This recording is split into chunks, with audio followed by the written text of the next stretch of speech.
सत श्री अकाल जी। तुसी वेख रहे हो पंजाब मेल USA TV। मैं हाँ संजीव यश खन्ना, तुहाडा सारिਆਂ ਦਾ स्वागत।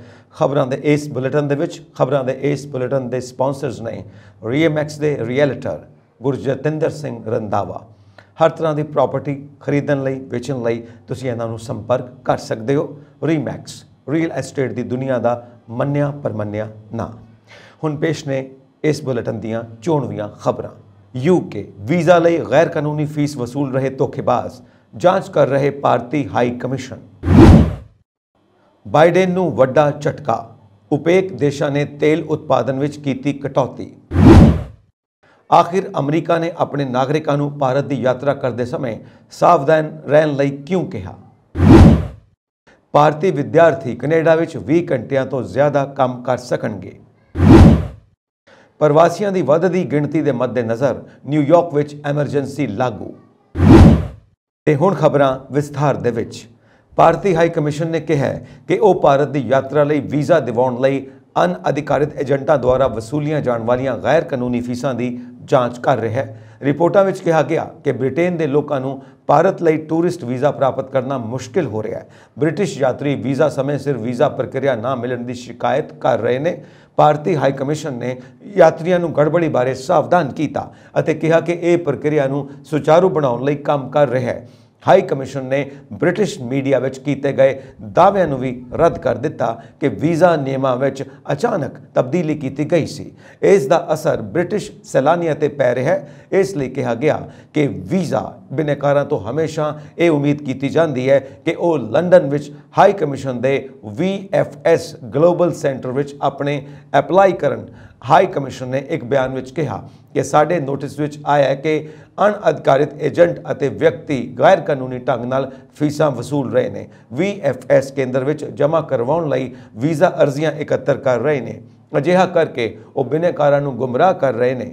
मामले की जांच की जा रही है। महत्वपूर्ण तौर पर यूके हुण 150 तो वध देशों विचों एक नहीं है जो भारत की यात्रा करने वेले ऑनलाइन टूरिस्ट वीज़ा विकल्प की वरतों कर सकते हैं। इसलिए सैलानियों लई बहुत तनाव पैदा हो गया है जो अपन अर्जियां की प्रक्रिया लई VFS केंद्रों से लंबी उड़ीक का सामना कर रहे हैं। कौंसलर अधिकारियों के अनुसार उपलब्ध प्रोसैसिंग मीतियां नूं लैके संकट ट्रैवल एजेंटां द्वारा मुलाकातां नूं रोकण अते व्यक्तिगत बिनेकारां लई वीज़ा मुलाकातां प्राप्त करन विच मुश्किल होण कारण होया सी। दुनिया नूं अपने तरीके नाल चलाउण दा इरादा रखण वाले अमरीका नूं एक होर वड्डा झटका लगा है। इस नूं यह झटका तेल उत्पादक देशों की संस्था ओपेक ने दिता है, जिसनूं ओपेक प्लस के नाम नाल जाणिया जांदा है। इस संगठन ने तेल उत्पादन विच कटौती करन दा फैसला कीता है। अजिही स्थिति विच तेल दीआं कीमतां विच होर वाधा होण दी संभावना है जो पहलां ही घट उत्पादन कारण आसमान नूं छू रहीआं ने। अमरीका समेत पश्चिमी देश पहलां ही ओपेक देशों तो तेल उत्पादन वधाउण दी मंग कर चुके हैं। अमरीकी राष्ट्रपति जो बाइडेन इसलिए सऊदी अरब के दौरे ते गए सन। वो शुरू तो ही सऊदी अरब के क्राउन प्रिंस मुहम्मद बिन सलमान के खिलाफ बोलते रहे ने, पर जदों लोड़ पई तो उसने ना सिर्फ रियाद विच उन्हां नाल मुलाकात की सगों उन्हां नाल दुवल्ली गलबात भी की। हालांकि बाइडेन की यह फेरी भी काम नहीं आई अते सऊदी अरब ने तेल उत्पादन वधाउण तो इनकार कर दिता है। तेल उत्पादन विच कटौती के फैसले तो बाद ओपेक की अगवाई वाले सऊदी अरब ने स्पष्टीकरण जारी करते हुए कहा कि पश्चिम विच वधदियां व्याज दरां अते कमज़ोर ग्लोबल अर्थव्यवस्था कारण रोज़ाना 20 लाख बैरल तेल की कटौती करनी जरूरी है। ये कटौती दुनिया नूं सप्लाई किए जाने वाले तेल का 2% है। इस दे नाल ही सऊदी ने रूस नाल मिली भुगत नाल तेल दीआं कीमतां वधाउण नूं लैके आलोचना नूं खारिज कर दिता है, जो कि खुद ओपेक प्लस समूह का हिस्सा है। इसने कहा कि पश्चिम पैसे के हंकार लई ओपेक प्लस समूह की आलोचना करता है। इस दौरान व्हाइट हाउस ने ओपेक प्लस समूह के फैसले नूं लैके बयान जारी किया है। इस विच कहा गया कि राष्ट्रपति जो बाइडेन यह फैसला करनगे कि की कीमतां नूं हेठां लियाउणा है ते बाजार विच तेल का होर स्टॉक जारी करना है या नहीं। व्हाइट हाउस ने कहा कि राष्ट्रपति ने तेल उत्पादन विच कटौती करन दे ओपेक प्लस के छोटे दर्शी फैसले ते निराशा जाहिर की, जदों कि विश्वव्यापी आर्थिकता पहला ही यूक्रेन ते पुतिन के हमले के नकारात्मक प्रभावों का सामना कर रही है। ਜੋ ਬਾਈਡਨ ਨੇ ਰਾਸ਼ਟਰਪਤੀ ਬਣਨ ਤੋਂ ਬਾਅਦ ਹੀ ਅਮਰੀਕਾ ਅਤੇ ਸਾਊਦੀ ਅਰਬ ਵਿਚਾਲੇ ਸਬੰਧ ਵਿਗੜਦੇ ਜਾ ਰਹੇ ਨੇ। ਅਮਰੀਕਾ ਨੇ ਹਾਊਤੀ ਬਾਗੀਆਂ ਦੇ ਹਮਲਿਆਂ ਦਾ ਸਾਹਮਣਾ ਕਰਨ ਲਈ ਸਾਊਦੀ ਅਰਬ ਨੂੰ ਵਿਚਕਾਰ ਹੀ ਛੱਡ ਦਿੱਤਾ ਸੀ। ਅਜਿਹੀ ਸਥਿਤੀ ਦੇ ਮੱਦੇਨਜ਼ਰ ਸਾਊਦੀ ਅਰਬ ਨੇ ਰੂਸ ਨਾਲ ਆਪਣੀ ਨੇੜਤਾ ਵਧਾ ਦਿੱਤੀ ਹੈ। ਨਾਲ ਹੀ ਸਾਊਦੀ ਅਰਬ ਨੇ ਯੂਕਰੇਨ ਤੇ ਹਮਲੇ ਲਈ ਰੂਸ ਦੀ ਆਲੋਚਨਾ ਨਹੀਂ ਕੀਤੀ। ਇਸ ਦੀ ਬਜਾਏ ਇਹ ਦੋਵੇਂ ਦੇਸ਼ ਤੇਲ ਤੇ ਪਹਿਲਾਂ ਨਾਲੋਂ ਜ਼ਿਆਦਾ ਨੇੜੇ ਆ ਗਏ ਨੇ। ਸਾਊਦੀ ਅਰਬ ਵੀ ਆਪਣੇ ਤੇਲ ਤੋਂ ਵੱਧ ਮਾਲੀਆ ਕਮਾਉਣਾ ਚਾਹੁੰਦਾ ਹੈ। ਇਸੇ ਤਰ੍ਹਾਂ ਰੂਸ ਵੀ ਚਾਹੁੰਦਾ ਹੈ ਕਿ ਸਾਊਦੀ ਅਰਬ ਦੇ ਨਾਲ ਰਹਿ ਕੇ ਉਹ ਅਮਰੀਕਾ ਅਤੇ ਪੱਛਮੀ ਦੇਸ਼ਾਂ ਵੱਲੋਂ ਉਸ ਤੇ ਲਾਈਆਂ ਗਈਆਂ ਪਾਬੰਦੀਆਂ ਨੂੰ ਕਮਜ਼ੋਰ ਕਰ ਸਕਦਾ ਹੈ। ਅਮਰੀਕਾ ਚਾਹੁੰਦਾ ਹੈ ਕਿ ਸਾਊਦੀ ਅਰਬ ਸਮੇਤ ਓਪੇਕ ਦੇਸ਼ ਆਪਣਾ ਤੇਲ ਉਤਪਾਦਨ ਵਧਾਉਣ। ਇਸ ਨਾਲ ਗਲੋਬਲ ਮਾਰਕੀਟ ਵਿੱਚ ਤੇਲ ਦੀ ਕੀਮਤ ਘਟੇਗੀ ਅਤੇ ਭਾਰਤ, ਚੀਨ ਵਰਗੇ ਦੇਸ਼ ਰੂਸ ਦੀ ਬਜਾਏ ਖਾੜੀ ਦੇਸ਼ਾਂ ਤੋਂ ਤੇਲ ਲੈਣਗੇ, ਜਿਸ ਕਾਰਨ ਰੂਸ ਦੀ ਕਮਾਈ ਖਤਮ ਹੋ ਜਾਵੇਗੀ। ਪਰ ਓਪੇਕ ਨੇ ਬਾਈਡਨ ਪ੍ਰਸ਼ਾਸਨ ਦੀਆਂ ਬੇਨਤੀਆਂ ਦੇ ਬਾਵਜੂਦ ਤੇਲ ਉਤਪਾਦਨ ਵਧਾਉਣ ਤੋਂ ਇਨਕਾਰ ਕਰ ਦਿੱਤਾ ਹੈ। ਇਸ ਦਾ ਸਿੱਧਾ ਫਾਇਦਾ ਰੂਸ ਨੂੰ ਹੋਵੇਗਾ। ਇਸ ਨਾਲ ਸਸਤਾ ਤੇਲ ਖਰੀਦਣ ਵਾਲੇ ਦੇਸ਼ਾਂ ਦੀ ਗਿਣਤੀ ਵੀ ਵਧੇਗੀ। ਸ਼੍ਰੀਲੰਕਾ ਅਤੇ ਪਾਕਿਸਤਾਨ ਵਰਗੇ ਸੰਕਟ ਵਿੱਚੋਂ ਲੰਘ ਰਹੇ ਦੇਸ਼ ਰੂਸ ਤੋਂ ਤੇਲ ਖਰੀਦਣਗੇ, ਜਿਸ ਕਾਰਨ ਰੂਸ ਦੀ ਤੇਲ ਦੀ ਮੰਗ ਵਧੇਗੀ ਅਤੇ ਇਸ ਤੋਂ ਜ਼ਿਆਦਾ ਮਾਲੀਆ ਮਿਲੇਗਾ। ਜੋ ਬਾਈਡਨ ਨੇ ਪੱਤਰਕਾਰ ਜਮਾਲ ਖਸ਼ੋਗੀ ਦੇ ਕਤਲ ਲਈ ਸਾਊਦੀ ਅਰਬ ਦੇ ਕਰਾਊਨ ਪ੍ਰਿੰਸ ਮੁਹੰਮਦ ਬਿਨ ਸਲਮਾਨ ਨੂੰ ਸਜ਼ਾ ਦੇਣ ਦੀ ਗੱਲ ਵੀ ਕੀਤੀ ਹੈ। ਇਹ ਹੀ ਨਹੀਂ, ਉਹਨਾਂ ਨੇ ਕਿਹਾ ਕਿ ਸਾਊਦੀ ਅਰਬ ਨੂੰ ਇਸ ਦੀ ਕੀਮਤ ਚੁਕਾਉਣੀ ਪਵੇਗੀ। ਬਾਈਡਨ ਨੇ ਕਿਹਾ ਕਿ ਉਹ ਮਨੁੱਖੀ ਅਧਿਕਾਰਾਂ ਦੇ ਉਲੰਘਣਾ ਨੂੰ ਲੈ ਕੇ ਸਾਊਦੀ ਅਰਬ ਨੂੰ ਅਲੱਗ-ਥਲੱਗ ਕਰ ਦੇਣਗੇ। ਉਸ ਨੇ ਜਨਵਰੀ 2021 ਵਿੱਚ ਅਹੁਦਾ ਸੰਭਾਲਦੇ ਹੀ US ਇੰਟੈਲੀਜੈਂਟ ਅਸੈਸਮੈਂਟ ਜਾਰੀ ਕੀਤੀ।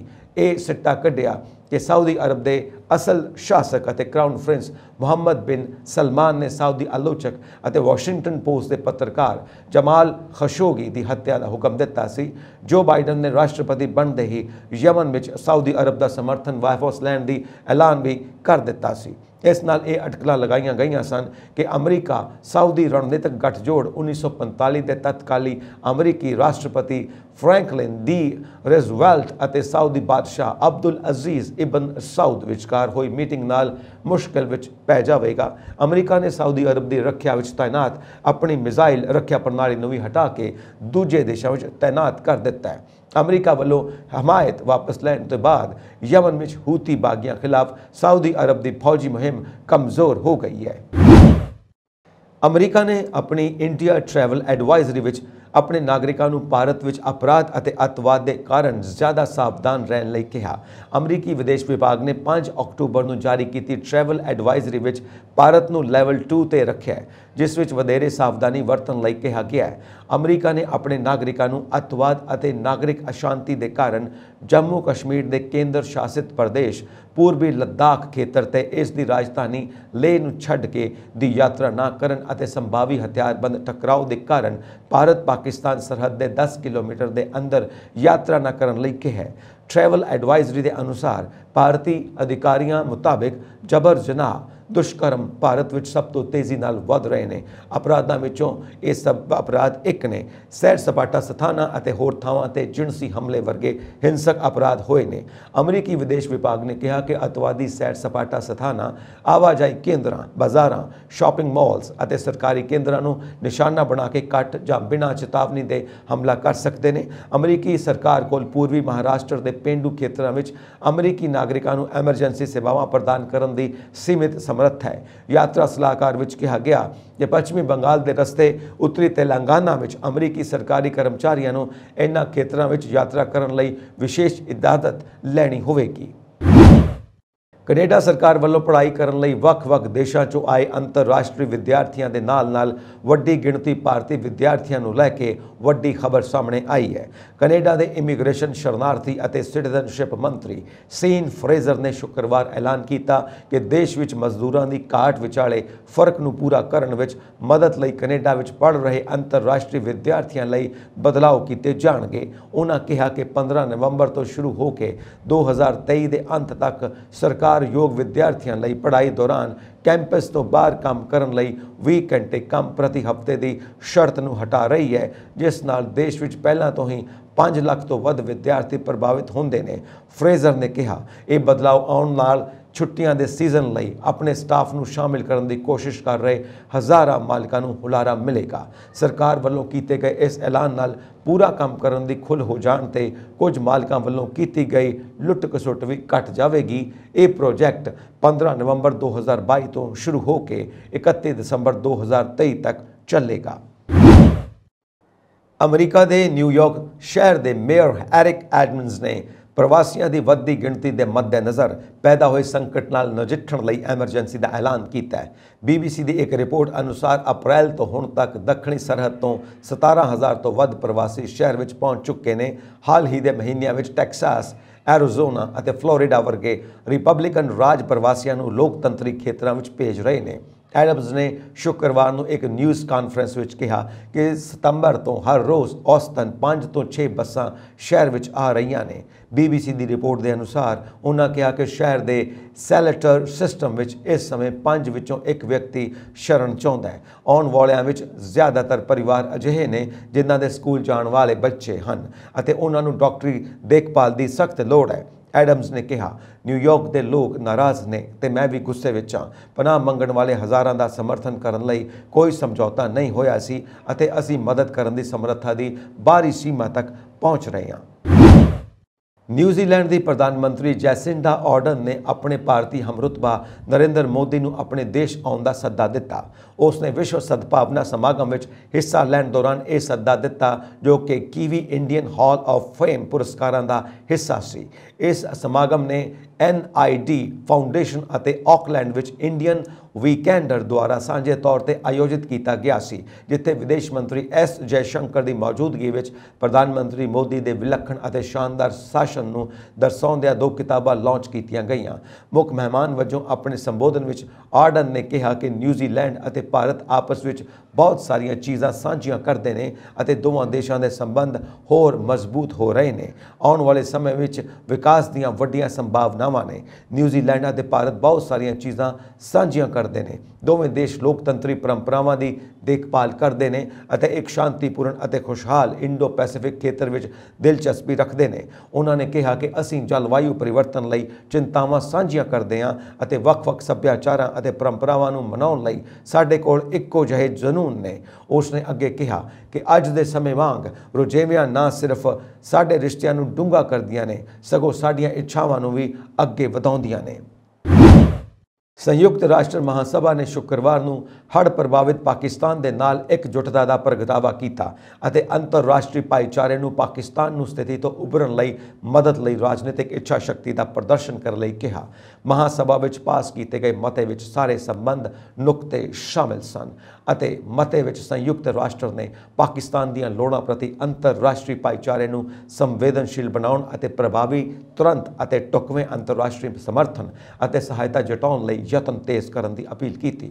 ਜ਼ਿਕਰਯੋਗ ਹੈ ਕਿ ਪਾਕਿਸਤਾਨ ਵਿੱਚ ਹੜ੍ਹ ਕਾਰਨ ਕਰੀਬ 3.3 ਕਰੋੜ ਲੋਕ ਪ੍ਰਭਾਵਿਤ ਹੋਏ ਹਨ।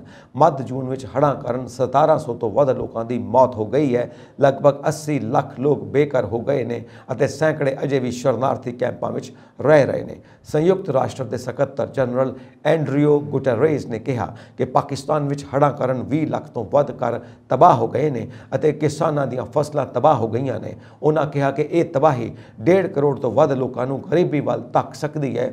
ਇਸ ਦੌਰਾਨ ਸੰਯੁਕਤ ਰਾਸ਼ਟਰ ਨੇ ਹੜ੍ਹਾਂ ਤੋਂ ਪ੍ਰਭਾਵਿਤ ਪਾਕਿਸਤਾਨ ਵਿੱਚ ਪਾਣੀ ਨਾਲ ਹੋਣ ਵਾਲੀਆਂ ਬਿਮਾਰੀਆਂ ਅਤੇ ਭਿਆਨਕ ਬਿਮਾਰੀਆਂ ਦੇ ਇੱਕ ਹੋਰ ਸੰਕਟ ਦੀ ਸੰਭਾਵਨਾ ਦੀ ਚੇਤਾਵਨੀ ਦਿੱਤੀ ਹੈ। ਗੁਟੇਰੇਸ ਨੇ ਕਿਹਾ ਕਿ ਸਥਿਤੀ ਵਿਗੜਦੀ ਜਾ ਰਹੀ ਹੈ। ਪਾਕਿਸਤਾਨ ਇੱਕ ਜਨਤਕ ਸਿਹਤ ਆਫਤ ਦੇ ਕੰਢੇ ਤੇ ਹੈ। ਸੰਯੁਕਤ ਰਾਸ਼ਟਰ ਨੇ ਅੰਤਰਰਾਸ਼ਟਰੀ ਭਾਈਚਾਰੇ ਨੂੰ ਪਾਕਿਸਤਾਨ ਨੂੰ ਲਗਭਗ 81.6 ਕਰੋੜ ਰੁਪਏ ਦੀ ਸਹਾਇਤਾ ਦੀ ਅਪੀਲ ਕੀਤੀ ਹੈ। ਹਾਲਾਂਕਿ ਗੁਟੇਰੇਸ ਨੇ ਕਿਹਾ ਕਿ ਇਹ ਰਕਮ ਹਰ ਮੋਰਚੇ ਤੇ ਲੋੜ ਤੋਂ ਘੱਟ ਹੈ।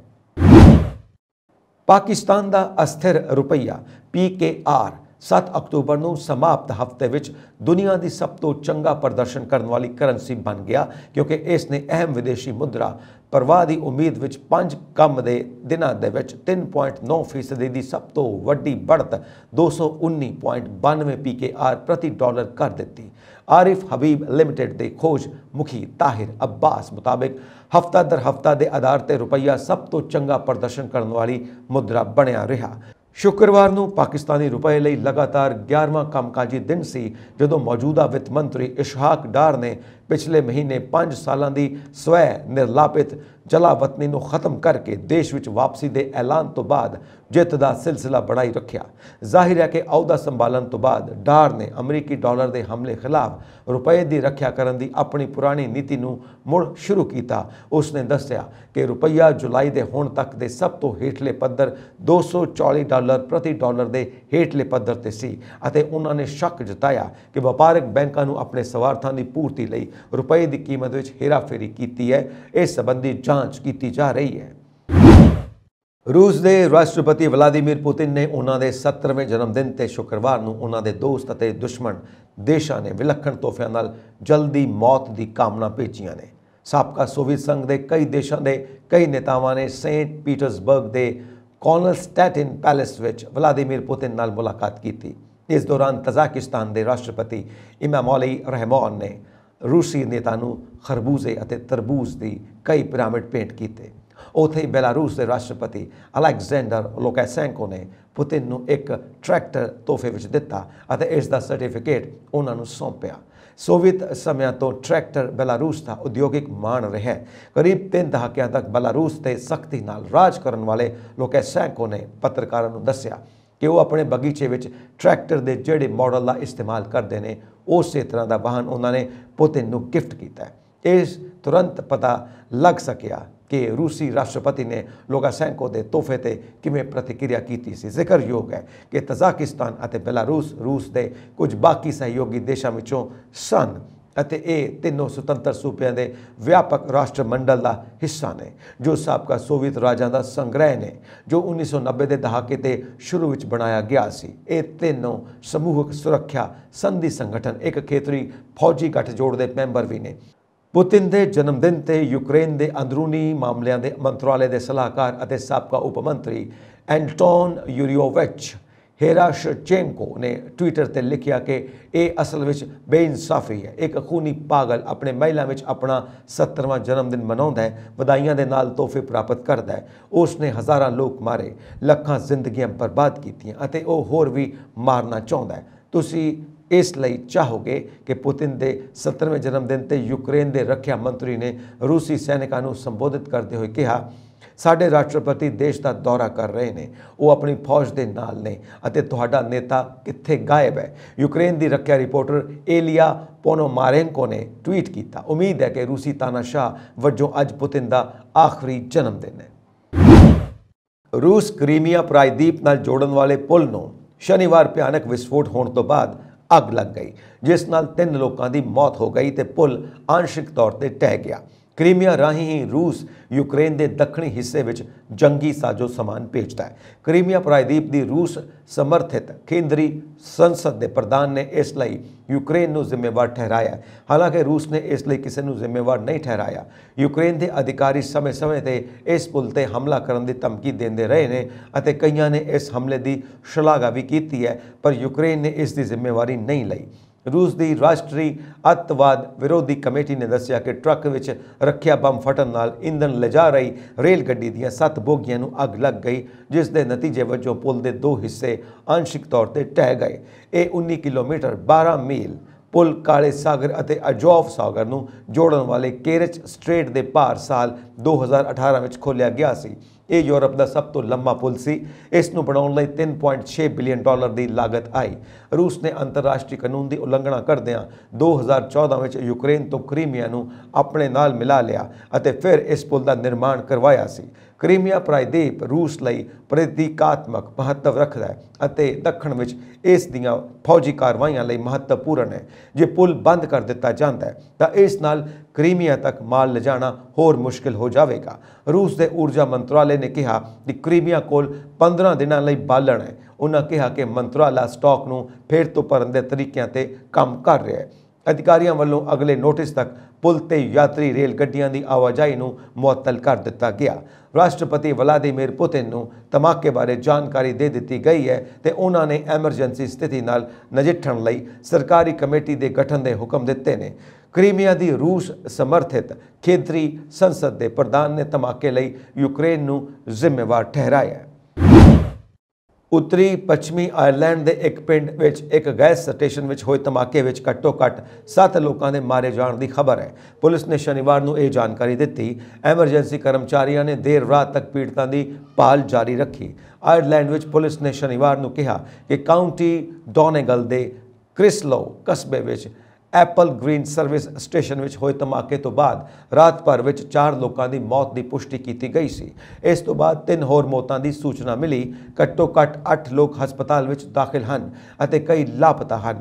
ਪੁਲਿਸ ਫੋਰਸ ਐਨ ਗਾਰਡਾ ਸਿਓਚਨਾ ਦੇ ਅਨੁਸਾਰ ਦੂਜਿਆਂ ਨੂੰ ਲੱਭਣ ਲਈ ਮੁਹਿੰਮ ਜਾਰੀ ਹੈ। ਆਇਰਲੈਂਡ ਅਤੇ ਗੁਆਂਢੀ ਉੱਤਰੀ ਆਇਰਲੈਂਡ ਵਿੱਚ ਐਮਰਜੈਂਸੀ ਕਰਮਚਾਰੀ ਪੁਲਿਸ ਦੇ ਨਾਲ ਇੱਕ ਖੋਜ ਮੁਹਿੰਮ ਵਿੱਚ ਲੱਗੇ ਹੋਏ ਨੇ। ਧਮਾਕੇ ਕਾਰਨ ਗੈਸ ਸਟੇਸ਼ਨ ਦੀ ਇਮਾਰਤ ਢਹਿ ਗਈ ਹੈ। ਇਸ ਵਿੱਚ ਪਿੰਡ ਦੀ ਇੱਕ ਮੁੱਖ ਦੁਕਾਨ ਅਤੇ ਡਾਕਖਾਨਾ ਮੌਜੂਦ ਸੀ। ਧਮਾਕੇ ਕਾਰਨ ਆਸ-ਪਾਸ ਦੀਆਂ ਹੋਰ ਇਮਾਰਤਾਂ ਨੂੰ ਵੀ ਨੁਕਸਾਨ ਪੁੱਜਾ। ਧਮਾਕੇ ਦੇ ਕਾਰਨਾਂ ਦਾ ਪਤਾ ਲਗਾਉਣ ਲਈ ਜਾਂਚ ਜਾਰੀ ਹੈ। ਆਇਰਿਸ਼ ਪ੍ਰਧਾਨ ਮੰਤਰੀ ਮਾਈਕਲ ਮਾਰਟਿਨ ਨੇ ਕਿਹਾ ਕਿ ਇਹ ਡੋਨੇਗਲ ਅਤੇ ਸਮੁੱਚੇ ਦੇਸ਼ ਲਈ ਸਭ ਤੋਂ ਬੁਰੇ ਦਿਨਾਂ ਵਿੱਚੋਂ ਇੱਕ ਸੀ। ਤੇਲ ਮੰਤਰੀ ਹਰਦੀਪ ਸਿੰਘ ਪੁਰੀ ਨੇ ਕਿਹਾ ਕਿ ਦੁਨੀਆ ਦਾ ਤੀਜਾ ਸਭ ਤੋਂ ਵੱਡਾ ਤੇਲ ਦਰਾਮਦਕਾਰ ਅਤੇ ਖਪਤਕਾਰ ਭਾਰਤ ਕਿਸੇ ਵੀ ਮੁਲਕ ਤੋਂ ਤੇਲ ਖਰੀਦਣਾ ਜਾਰੀ ਰੱਖੇਗਾ। ਉਹਨਾਂ ਕਿਹਾ ਕਿ ਕਿਸੇ ਵੀ ਮੁਲਕ ਨੇ ਭਾਰਤ ਨੂੰ ਰੂਸ ਤੋਂ ਤੇਲ ਖਰੀਦਣ ਤੋਂ ਨਹੀਂ ਰੋਕਿਆ। ਭਾਰਤ ਜਿਸ ਨੇ ਰੂਸ ਵੱਲੋਂ ਯੂਕਰੇਨ ਤੇ ਕੀਤੇ ਗਏ ਹਮਲੇ ਦੀ ਸਿੱਧੇ ਤੌਰ ਤੇ ਆਲੋਚਨਾ ਨਹੀਂ ਕੀਤੀ, ਚੀਨ ਮਗਰੋਂ ਰੂਸ ਤੋਂ ਤੇਲ ਖਰੀਦਣ ਵਾਲਾ ਦੂਜਾ ਸਭ ਤੋਂ ਵੱਡਾ ਮੁਲਕ ਬਣ ਗਿਆ। ਸ਼੍ਰੀ ਪੁਰੀ ਇੱਥੇ ਅਮਰੀਕੀ ਅਧਿਕਾਰੀਆਂ ਨਾਲ ਸਾਫ਼ ਊਰਜਾ ਬਾਰੇ ਗੱਲਬਾਤ ਕਰਨ ਲਈ ਆਏ ਹੋਏ ਨੇ। ਉਹਨਾਂ ਕਿਹਾ ਕਿ ਇਹ ਸਰਕਾਰ ਦਾ ਨੈਤਿਕ ਫਰਜ਼ ਬਣਦਾ ਹੈ ਕਿ ਉਹ ਆਪਣੇ ਲੋਕਾਂ ਨੂੰ ਕਿਫਾਇਤੀ ਦਰਾਂ ਤੇ ਤੇਲ ਮੁਹੱਈਆ ਕਰਵਾਵੇ। ਭਾਰਤੀ ਪੱਤਰਕਾਰਾਂ ਨਾਲ ਗੱਲਬਾਤ ਕਰਦਿਆਂ ਕਿਹਾ ਕਿ ਭਾਰਤ ਜਿੱਥੋਂ ਚਾਹੇਗਾ ਉਹ ਤੇਲ ਖਰੀਦਦਾ ਰਹੇਗਾ। ਇਸ ਦੌਰਾਨ ਉਹਨਾਂ ਅਮਰੀਕੀ ਊਰਜਾ ਮੰਤਰੀ ਜੈਨੀਫਰ ਗ੍ਰੋਨਹੋਮ ਨਾਲ ਮੀਟਿੰਗ ਵੀ ਕੀਤੀ। ਓਪੇਕ ਵੱਲੋਂ ਉਤਪਾਦਨ ਵਿੱਚ ਕਟੌਤੀ ਨਾਲ ਕੌਮਾਂਤਰੀ ਤੇਲ ਕੀਮਤਾਂ ਡਿੱਗਣ ਬਾਰੇ ਪੁਰੀ ਨੇ ਕਿਹਾ ਕਿ ਇਹ ਤੇਲ ਉਤਪਾਦਕਾਂ ਦਾ ਫੈਸਲਾ ਹੈ ਅਤੇ ਭਾਰਤ ਓਪੇਕ ਦਾ ਹਿੱਸਾ ਨਹੀਂ ਹੈ, ਪਰ ਉਸ ਦੇ ਫੈਸਲਿਆਂ ਨਾਲ ਕੁਝ ਨੁਕਸਾਨ ਜ਼ਰੂਰ ਹੋ ਸਕਦਾ ਹੈ। ਮਿਆਂਮਾਰ ਵਿੱਚ ਫਸੇ ਭਾਰਤੀਆਂ ਨੇ ਘਰ ਵਾਪਸੀ ਤੇ ਅਜਿਹੀ ਕਹਾਣੀ ਸੁਣਾਈ ਜਿਸ ਨੂੰ ਸੁਣ ਕੇ ਤੁਹਾਡੇ ਵੀ ਰੌਂਗਟੇ ਖੜੇ ਹੋ ਜਾਣਗੇ। ਸਟੀਫਨ ਵੇਸਲੀ ਨਾਂ ਦੇ ਨੌਜਵਾਨ ਨੇ ਦੱਸਿਆ ਕਿ ਕਿਵੇਂ ਥਾਈਲੈਂਡ ਵਿੱਚ ਨੌਕਰੀ ਦੌਰਾਨ ਟਾਰਗੇਟ ਪੂਰਾ ਨਾ ਕਰਨ ਤੇ ਬਿਜਲੀ ਦੇ ਝਟਕੇ ਦਿੱਤੇ ਜਾਂਦੇ ਸਨ। ਮਿਆਂਮਾਰ ਤੋਂ ਪਰਤਿਆ ਵੇਸਲੀ ਕੰਬਦੀ ਆਵਾਜ਼ ਵਿੱਚ ਕਹਿੰਦਾ, ਮੈਨੂੰ 15 ਅਗਸਤ ਨੂੰ ਆਜ਼ਾਦੀ ਮਿਲੀ। ਉਹ ਉਸ ਕਹਾਣੀ ਨੂੰ ਸੁਣਾਉਣ ਦੀ ਕੋਸ਼ਿਸ਼ ਕਰਦਾ ਹੈ ਜਦੋਂ ਮਿਆਂਮਾਰ ਦੀ ਫੌਜ ਨੇ ਇੱਕ ਆਪਰੇਸ਼ਨ ਦੌਰਾਨ ਉਸ ਥਾਂ ਤੇ ਛਾਪਾ ਮਾਰਿਆ ਜਿੱਥੇ ਨੌਕਰੀ ਦੇ ਬਹਾਨੇ ਦੂਜੇ ਦੇਸ਼ਾਂ ਤੋਂ ਲੋਕਾਂ ਨੂੰ ਲਿਆਂਦਾ ਗਿਆ ਸੀ। ਉੱਥੇ ਸਾਈਬਰ ਕ੍ਰਾਈਮ ਵਿੱਚ ਲੱਗੀਆਂ ਕੰਪਨੀਆਂ ਵਿੱਚ 800 ਤੋਂ ਵੱਧ ਭਾਰਤੀਆਂ ਤੋਂ ਜ਼ਬਰਦਸਤੀ ਕੰਮ ਕਰਵਾਇਆ ਜਾ ਰਿਹਾ ਸੀ। ਤਾਮਿਲਨਾਡੂ ਦੇ 29 ਸਾਲਾ ਸਟੀਫਨ, ਜੋ ਕਿ ਨੌਕਰੀ ਦੇ ਝਾਂਸੇ ਤੋਂ ਬਚ ਗਏ 13 ਨੌਜਵਾਨਾਂ ਚੋਂ ਇੱਕ ਨੇ, ਉਹਨਾਂ ਨੇ ਦੱਸਿਆ ਕਿ ਮਿਆਂਮਾਰ ਦੀ ਫੌਜ ਨੇ ਸਾਡੇ ਤੋਂ ਕਈ ਸਵਾਲ ਪੁੱਛੇ ਅਤੇ ਸਾਨੂੰ ਵਾਪਸ ਆਪਣੇ ਦਫ਼ਤਰ ਵਿੱਚ ਛੱਡ ਦਿੱਤਾ ਗਿਆ। ਸਟੀਫਨ ਨੇ ਦੱਸਿਆ ਕਿ ਉਹਨਾਂ ਦਾ ਡਰਾਉਣਾ ਸੁਪਨਾ 3 ਮਹੀਨੇ ਪਹਿਲਾਂ ਸ਼ੁਰੂ ਹੋਇਆ ਸੀ। ਇਹ ਬੈਂਗਲੁਰੂ ਵਿੱਚ ਗ੍ਰਾਫਿਕ ਡਿਜ਼ਾਈਨਰ ਦਾ ਕੰਮ ਕਰਦੇ ਸਨ। ਕਰੋਨਾ ਕਾਰਨ ਉਹਨਾਂ ਦੀ ਨੌਕਰੀ ਚਲੀ ਗਈ ਤੇ ਫਿਰ ਉਹਨਾਂ ਨੂੰ ਕੋਇੰਬਟੂਰ ਸ਼ਿਫਟ ਹੋਣਾ ਪਿਆ, ਜਿੱਥੇ ਇਹ ਫ੍ਰੀਲਾਂਸ ਸਲਾਹਕਾਰ ਵਜੋਂ ਕੰਮ ਕਰ ਰਹੇ ਸਨ। ਬਾਅਦ ਵਿੱਚ ਇੱਕ ਦੋਸਤ ਦੀ ਸਲਾਹ ਤੇ ਉਹਨਾਂ ਨੂੰ ਇੱਕ ਭਰਤੀ ਏਜੰਸੀ ਰਾਹੀਂ ਨੌਕਰੀ ਲਈ ਅਰਜ਼ੀ ਦਿੱਤੀ। ਉਸ ਨੇ ਥਾਈਲੈਂਡ ਵਿੱਚ ਨੌਕਰੀ ਲਈ ਦੁਬਈ ਵਿੱਚ ਇੰਟਰਵਿਊ ਦਿੱਤੀ। ਇੰਟਰਵਿਊ ਲੈਣ ਵਾਲਿਆਂ ਵਿੱਚੋਂ ਇੱਕ ਔਰਤ ਸਮੇਤ 6 ਲੋਕ ਸ਼ਾਮਿਲ ਸਨ। ਸਟੀਫਨ ਨੇ ਦੱਸਿਆ ਕਿ ਹਰ ਕਰਮਚਾਰੀ ਨੂੰ ਇੱਕ ਟਾਰਗੇਟ ਦਿੱਤਾ ਗਿਆ ਸੀ ਜਿਸ ਨੂੰ ਇੱਕ ਦਿਨ ਵਿੱਚ ਕਰੀਬ 50 ਲੋਕਾਂ ਨਾਲ ਸੰਪਰਕ ਕਰਨਾ ਪੈਂਦਾ ਸੀ। ਟੀਚਾ ਪੂਰਾ ਨਾ ਹੋਣ ਜਾਂ ਇਨਕਾਰ ਕਰਨ ਤੇ ਬਿਜਲੀ ਦੇ ਝਟਕੇ ਦਿੱਤੇ ਜਾਂਦੇ ਸਨ। ਸਟੀਫਨ ਨੇ ਦੱਸਿਆ ਕਿ ਮਿਆਂਮਾਰ ਦੀ ਫੌਜ ਨੇ 16 ਲੋਕਾਂ ਨੂੰ ਬਚਾਇਆ ਅਤੇ ਫਿਰ ਇੱਕ ਦਿਨ ਸਾਨੂੰ ਹੈੱਡਕੁਆਰਟਰ ਵਿੱਚ ਰੱਖਿਆ। ਇੱਕ ਹਫ਼ਤੇ ਲਈ ਸਾਨੂੰ ਉੱਥੋਂ ਦੇ ਕੁਆਰੰਟਾਈਨ ਕੀਤਾ ਗਿਆ ਜਦੋਂ ਤੱਕ ਸਾਡੇ ਪਾਸਪੋਰਟ ਫੌਜ ਦੁਆਰਾ ਕੰਪਨੀ ਤੋਂ ਬਰਾਮਦ ਨਹੀਂ ਕਰ ਲਿੱਤੇ ਗਏ। ਸਟੀਫਨ ਨੇ ਦੱਸਿਆ ਕਿ ਜਦੋਂ ਸਾਡੇ ਪਾਸਪੋਰਟ ਅਤੇ ਮੋਬਾਈਲ ਫੋਨ ਮਿਲ ਗਏ ਤਾਂ ਜਵਾਨਾਂ ਨੇ ਉਹਨਾਂ ਨੂੰ ਜੰਗਲ ਪਾਰ ਕਰਕੇ ਨਦੀ ਤੱਕ ਪਹੁੰਚਣ ਦੀ ਹਿਦਾਇਤ ਕੀਤੀ। ਸਵੇਰ ਦੇ 6 ਵੱਜ ਚੁੱਕੇ ਸਨ ਅਤੇ ਸਾਡਾ ਮੋਬਾਈਲ ਨੈਟਵਰਕ ਬੰਦ ਹੋ ਗਿਆ ਸੀ। ਸਾਨੂੰ ਜੰਗਲਾਂ 'ਚੋਂ ਆਪਣਾ ਰਸਤਾ ਲੱਭਣ ਲਈ ਮੁਸ਼ਕਿਲ ਆ ਰਹੀ ਸੀ। ਸਟੀਫਨ ਦਾ ਕਹਿਣਾ ਹੈ ਕਿ ਉਹ ਨਦੀ ਪਾਰ ਕਰਕੇ ਇੱਕ ਸੜਕ ਤੱਕ ਪਹੁੰਚਣ ਵਿੱਚ ਕਾਮਯਾਬ ਹੋ ਗਏ। ਉਹਨਾਂ ਨੂੰ ਪਤਾ ਸੀ ਕਿ ਸਭ ਤੋਂ ਨਜ਼ਦੀਕੀ ਬੱਸ ਸਟੈਂਡ ਬਾਈ ਸਟਾਪ ਹੈ ਅਤੇ ਇਹ 20 ਕਿਲੋਮੀਟਰ ਦੂਰ ਹੈ। ਅਸੀਂ ਬੱਸ ਸਟੈਂਡ ਤੇ ਵੱਲ ਤੁਰ ਪਏ, ਪਰ ਕਰੀਬ 8 ਕਿਲੋਮੀਟਰ ਤੋਂ ਬਾਅਦ ਅਚਾਨਕ ਥਾਈ ਪੁਲਿਸ ਨੇ ਸਾਨੂੰ ਰੋਕ ਲਿਆ। ਇੱਕ ਹਸਪਤਾਲ ਦੇ ਮਰੀਜ਼ ਨੂੰ ਜ਼ਿੰਦਾ ਬੋਡੀ ਬੈਗ ਵਿੱਚ ਪੈਕ ਕਰਕੇ ਮੁਰਦਾ ਘਰ ਵਿੱਚ ਰੱਖਣ ਦਾ ਦੋਸ਼ ਹੈ। ਇਸ ਕਥਿਤ ਅਣਗਹਿਲੀ ਕਾਰਨ 55 ਸਾਲਾ ਮਰੀਜ਼ ਦੀ ਅਸਲ ਵਿੱਚ ਮੌਤ ਹੋ ਗਈ। ਹੁਣ ਇਸ ਮਾਮਲੇ ਵਿੱਚ ਹਸਪਤਾਲ ਦੇ ਸਟਾਫ ਖਿਲਾਫ ਜਾਂਚ ਸ਼ੁਰੂ ਕਰ ਦਿੱਤੀ ਗਈ ਹੈ। ਮਾਮਲਾ ਆਸਟ੍ਰੇਲੀਆ ਦੇ ਪਰਥ ਦਾ ਹੈ। ਰਿਪੋਰਟਾਂ ਮੁਤਾਬਿਕ 55 ਸਾਲਾ ਕੇਵਿਨ ਰੀਡ ਨੂੰ ਇਲਾਜ ਲਈ ਰੋਕਿੰਗਮ ਜਨਰਲ ਹਸਪਤਾਲ ਵਿੱਚ ਭਰਤੀ ਕਰਵਾਇਆ ਗਿਆ ਸੀ, ਪਰ 5 ਸਤੰਬਰ ਨੂੰ ਹਸਪਤਾਲ ਦੀਆਂ ਨਰਸਾਂ ਨੇ ਕੋਵਿਨ ਨੂੰ ਮ੍ਰਿਤਕ ਮੰਨ ਕੇ ਬੋਡੀ ਪੈਕ ਵਿੱਚ ਪੈਕ ਕਰ ਦਿੱਤਾ। हैरानी की गल है कि डॉक्टरों वालों मरीज़ को मृतक ऐलान नहीं किया गया। नर्सा ने खुद ही उसनू मरिया समझ के बॉडी बैग विच पैक कर दिता, मुर्दा घर विच रख दिता। ये मामला अगले दिन सवेरे उस वेले सामने आया जदों डॉक्टरों की टीम लाश का मुआयना करन पहुंची। दरअसल केविन ने मरण तो पहला अपने अंग दान कर दिते सन, इसलिए माहिर डॉक्टरों की टीम उसकी लाश का मुआयना करने लई मुर्दा घर पहुंची। जदों डॉक्टरों ने लाश वेखी तो उन्हां दी अखां खुलियां रह गईयां, उसके मूँह विचों खून निकल रहा सी। खून ताज़ा सी। अजिहे विच डॉक्टरां नूं शक होया। उन्होंने नर्सां तो मौत का सर्टिफिकेट मंगया, पर वो सर्टिफिकेट नहीं दे सकियां क्योंकि हस्पताल के डॉक्टरों ने मरीज़ नूं मृतक ऐलान नहीं किया सी। इस तरह मुर्दा घर की जाँच करन गए डॉक्टरों के सामने नर्सां की लापरवाही का पर्दाफाश हो गया। जांच टीम के एक मैंबर ने दस्सिया कि मरीज़ शायद जिंदा सी अते बॉडी बैग विचों बाहर आउण लई तरलों मच्छी हो रहा सी, पर बाद विच उसकी मौत साह घुटन नाल हो गई। दस्सिया गया कि मरीज़ दीयां अखां खुलियां सन, उसके गाउन ते खून सी, बॉडी बैग विच उसकी पोजीशन भी बदल गई सी। जांच टीम के मैंबर ने यह भी कहा कि मौत की तस्दीक करने लई किसी डॉक्टर नूं नहीं बुलाया गया, जो कि एक मियारी प्रक्रिया है। फिलहाल इन्हां दोषां तो बाद हस्पताल खिलाफ जांच शुरू कर दी गई है। पंजाब के मुख मंत्री भगवंत मान ने शनिवार को कहा कि कमल भावें चिक्कड़ विच खिलदा है, पर झाड़ू गुजरात विच इस चिक्कड़ नूं हुंजेगा, जिस नाल सूबे विचों कमल के सफाए का राह पद्धरा हो जाएगा। इत्थों तक एक जनतक रैली दौरान इकट्ठ नूं संबोधन करदिआं मुख मंत्री ने कहा कि गुजरात विच तब्दीली की हवा वग रही है। उन्होंने कहा कि 27 सालों बाद एक अजिहा दृश्य उभरिया है जिथे झाड़ू आम आदमी पार्टी सूबे विचों कमल भाजपा नूं बाहर का रस्ता दिखाएगा।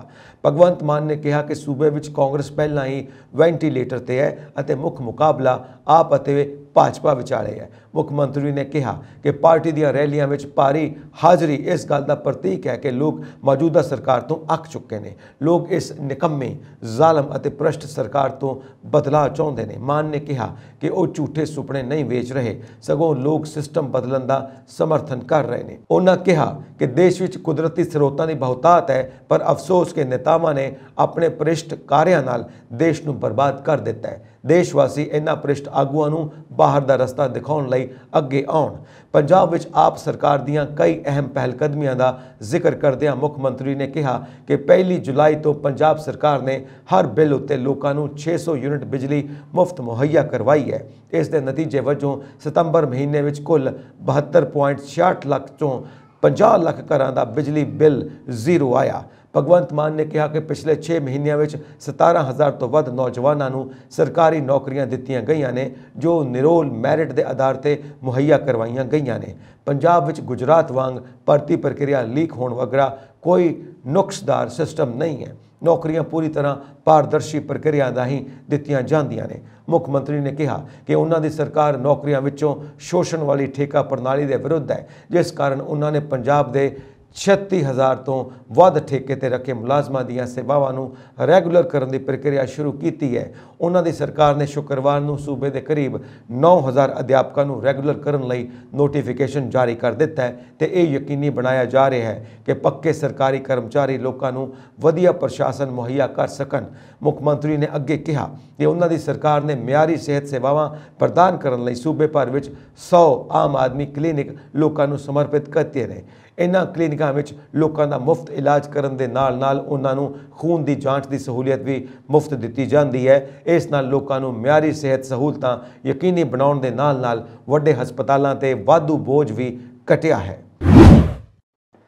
रेलवे कर्मचारियों की चौकसी कारण शनिवार को नवी दिल्ली तो वाराणसी आने वाली वंदे भारत ट्रेन हादसे तो बच गई। उत्तरी मध्य रेलवे वालों जारी एक रिलीज़ अनुसार रेल गड्डी नंबर 22,436 वंदे भारत एक्सप्रेस शनिवार ਨੂੰ ਨਵੀਂ ਦਿੱਲੀ ਸਟੇਸ਼ਨ ਤੋਂ ਆਪਣੇ ਨਿਰਧਾਰਿਤ ਸਮੇਂ ਤੇ ਸਵੇਰੇ 6 ਵਜੇ ਰਵਾਨਾ ਹੋਈ ਅਤੇ ਸਵੇਰੇ 6:38 ਤੇ ਦਾਦਰੀ ਸਟੇਸ਼ਨ ਨੂੰ ਪਾਰ ਕੀਤਾ।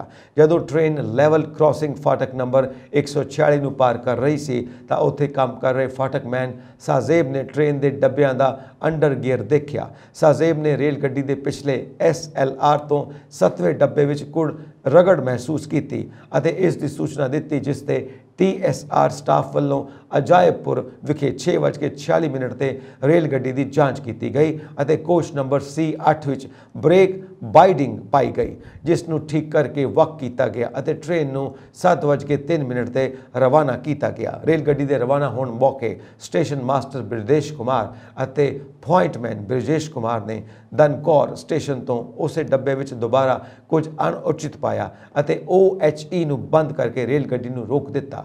ਜਾਂਚ ਦੌਰਾਨ ਪਤਾ ਲੱਗਾ ਕਿ ਟ੍ਰੇਨ ਦੀ ट्रैक्शन मोटर विच बीयरिंग विच नुक्स हो गया, जिसनूं खूरजा तो गैस कटर मंगवा के कट्टिया गया। सुरक्षा के नज़रिए तो अते मुसाफिरां नूं होण वाली असुविधा नूं घट करन दे उद्देश नाल दिल्ली तो शताब्दी एक्सप्रैस का रैक मंगवा के 12:57 ते सारे 1068 यात्रियों नूं इस विच ट्रांसफर कर ट्रेन नूं मंजिल वर रवाना कर दिता गया। इन्ना चौकस रेलवे मुलाजमां दी शलाघा करदिआं उत्तरी मध्य रेलवे के जनरल मैनेजर ने कहा कि इन्ना रेलवे मुलाजमां दी चौकसी रेलवे सुरक्षा का आधार है। ये सन अज दीआं मुख खबरां। होर अपडेट्स के लिए वेखते रहो Punjab Mail USA TV। Subscribe करो पंजाब मेल USA TV। सत श्री अकाल जी।